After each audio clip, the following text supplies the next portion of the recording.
Let's just we'll roll with it right now. All right, we're going to roll with it. All right, so. Yeah. What do you want? Yeah. We do lunch. Yeah.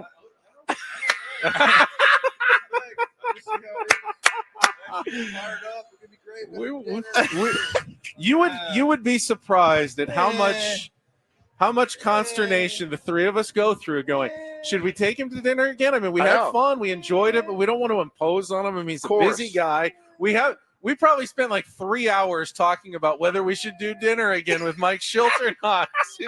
I mean, you just walk right up and he's like, "What happened?" All right, put him on. This is Mike on. All right, you're good to go. On live. You're just on live. We're going live. We're live. Yeah, we're live let's now. just do this right now. You're here. Why not? Beautiful Peoria. Why not sit down? We've already gotten to talk to some of your players. You have such a good group here. We met Kyle Hart for the first time. Met Tyler Wade finally on the show. He's fantastic. He raved about you a lot. Felt like you allow him to be Tyler Wade in that clubhouse. And I see how those guys gravitate toward him. You know, he's not a star player. You know, he's a kind of a glue guy, but everyone seems to go right around Tyler Wade. And he said, I couldn't do that with the Yankees. I kind of felt like I couldn't be myself. But he said, Shildt, he lets me be myself in that clubhouse. Yeah, the thing about it is, Wadey's a phenomenal guy, to your point, to start. I mean, we just talked in a little bit of we did a review of our camp to this point for our big league staff, and everybody feels like it's going really well. But one of the things that stands out and that our staff's very grateful for is just how good of human beings that we have in our clubhouse. We have some really, really good dudes, that really appreciate each other, love each other, respect each other, but are also very intentional about playing well and are very dedicated to greatness. And so, the point about the identity piece, the one thing for my chair is how miserable is it if you can't be yourself? It's not great. It's not. It's not great. I've done that. I've had a part of my career where I was like that. And it was actually when we started. And I didn't know anything about doing sports radio, so I tried to be Ben.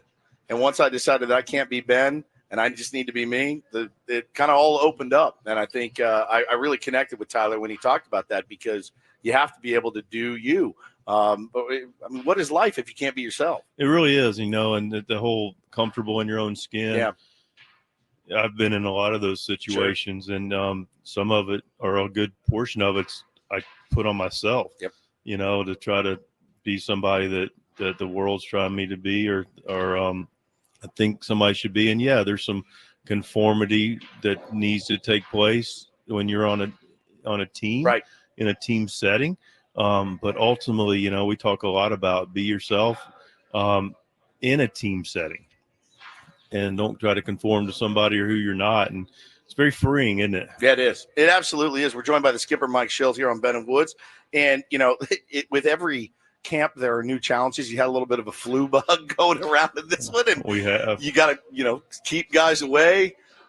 How's everybody feeling, first of all? I saw Fernando walk in, and I saw Campy walk in. And I know they've been hit pretty hard by it, but I at least saw them here. And are they feeling better? What's the kind of the plan for those guys? It is, knock on wood, the first day. Now I can walk out. I love our training staff. Yeah, I do. They're fantastic. You don't want to see him coming, though. I do not want to see him coming. When you're sitting at your office or you're on the field and you see a trainer walk towards you, you go, "Oh man, this ain't good." So anyway, I've reserved the right for that to happen here shortly, but it will be the first day in over 10 days where I feel like we're going to have all the camp here that is not related to any flu or any sickness, but looks like it's getting behind us, knock on wood, and here we go. So we were just talking before you sat down how sometimes, well, all the time, outside perception, we don't really know what's going on all the way through the organization. About 3 weeks ago, we were talking about, wow, where's the pitching depth on this team going to come from? I mean, where they have enough starters to even start the season. Now, I look at camp, and I've seen a lot of arms here, a lot of arms, not just competing for that fifth starter's job, but, depth throughout the season. What have you seen kind of from some of the guys who've been in the Cactus League games that are battling for that fifth spot, but probably you're going to need 6, 7, 8, 9, 10, 11, maybe more to make starts throughout the year? Yeah. Starting point relative to the pitching concern, it's interesting because I can understand it peripherally. What I'm about to say may shock people. I think about the roster, like how to use the roster, but with AJ as our general manager, I don't think about, we would like to have X or Y, but I know he's always got a plan for what X and Y looks like for the parameters he has for the club.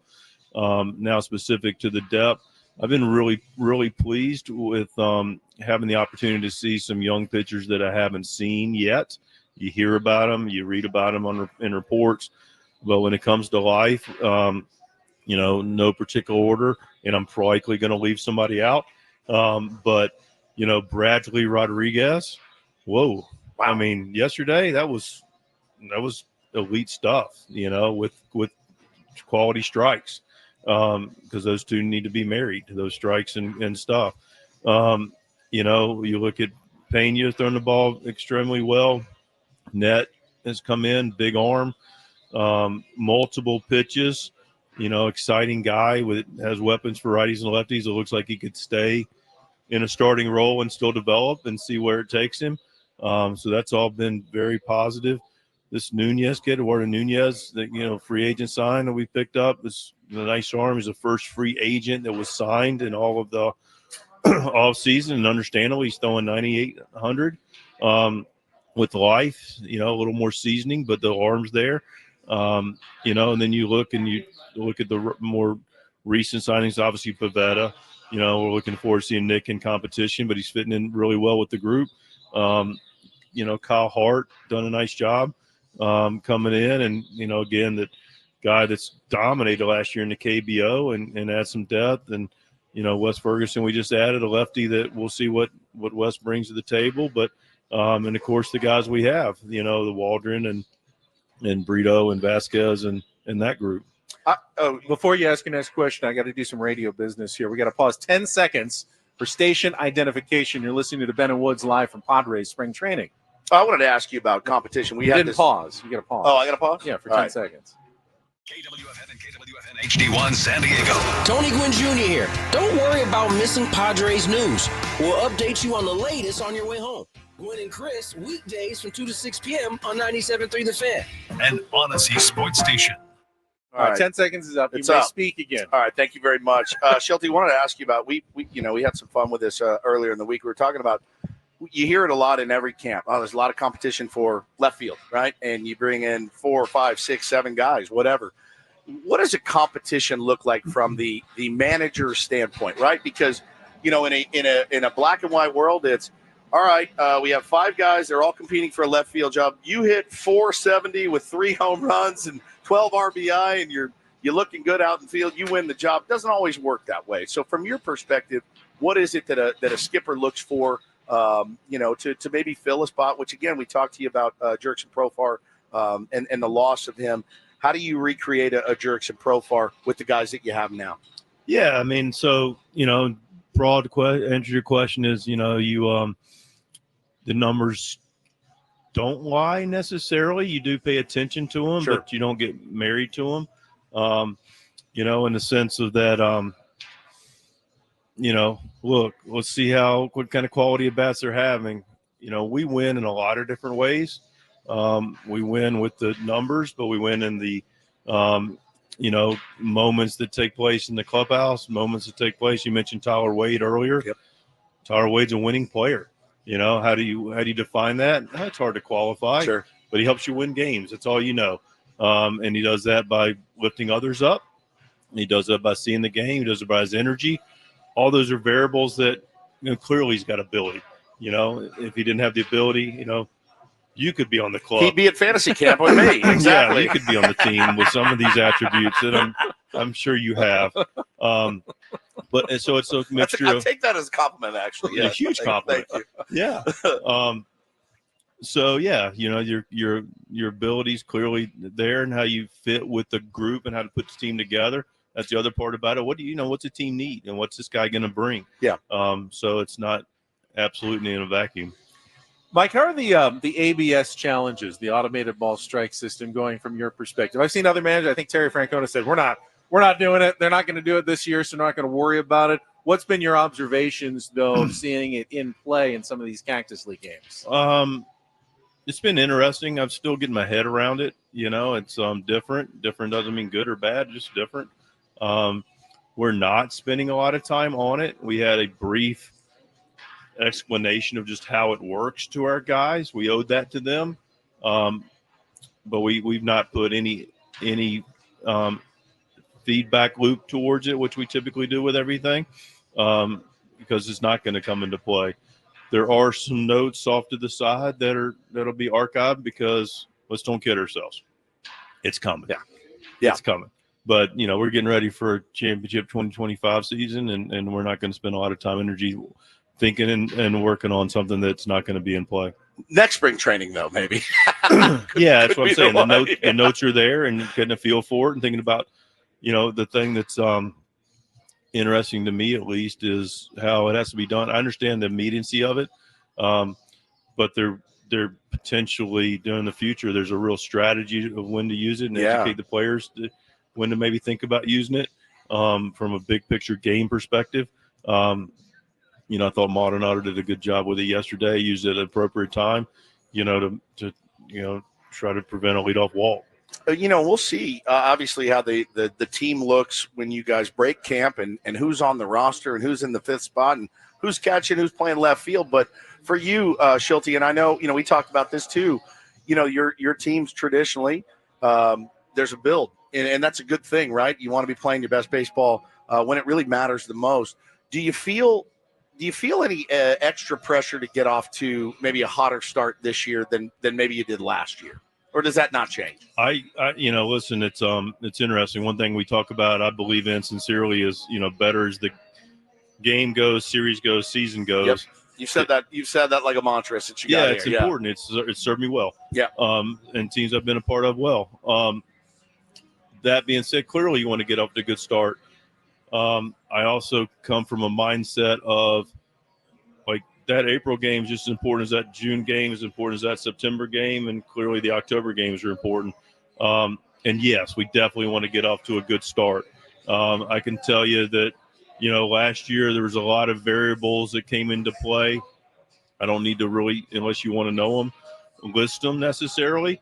The big points is, because they can be perceived as excuses, Sure. and I'm not in the excuse business. I'm in the solution business.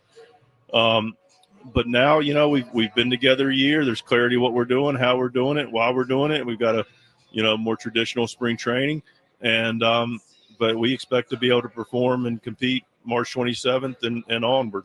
And with that traditional spring training, there's more games, which means more time to watch some younger players like Ethan Salas and Leodalis DeVries, who've gotten into a few of these games. And do you have to stop yourself sometimes and remind yourself they're just 18 years old? Don't you? Ethan's so mature. I mean, I listened to him even talking, and he sounds like he's been a veteran forever. And then, the ball off the bat of DeVries yesterday, no 18-year-old should be able to do that off a, even anyone in a major league camp at this point seems crazy. What's your impressions of those two young men so far? Yeah, multiple things to this question. It's a good one. The future's bright with those two guys, and really pivotal, as we all know, catcher, shortstop positions.